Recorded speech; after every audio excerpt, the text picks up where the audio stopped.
Huge asset managers are saying that an approval of the Bitcoin spot ETFs is very likely. Here, have a look at this news. SEC will likely bless Bitcoin ETFs, say Bernstein analysts. Here, another article. The US Securities and Exchange Commission stance on spot Bitcoin exchange traded funds is a difficult one to hold, and the probability for approval is fairly high, brokerage firm Bernstein said in a research report on Monday. Bernstein notes that the SEC has already allowed futures-based Bitcoin ETFs and recently approved leverage-based futures ETFs on the promise that futures pricing comes from a regulated exchange like the CME. Now, there's a good chance you've never heard of Bernstein, and that's because that asset manager is not for poor plebs like us. Bernstein is for private wealth management, and it's got 4,436 people employed and 646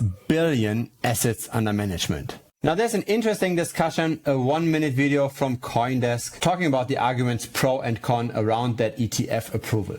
Let's have a look together. I think that's an excellent point. So, in the US, we have two markets regulators, like the SEC, which regulates securities, and we have the CFTC, which regulates commodity futures. But we do not have a clear markets regulator for spot commodities. Now, the CFTC does have anti-manipulation, anti-fraud authority over spot commodity markets in the US, but they don't have markets regulatory authority over spot commodity markets, for example, the spot gold markets, or even things like spot currencies.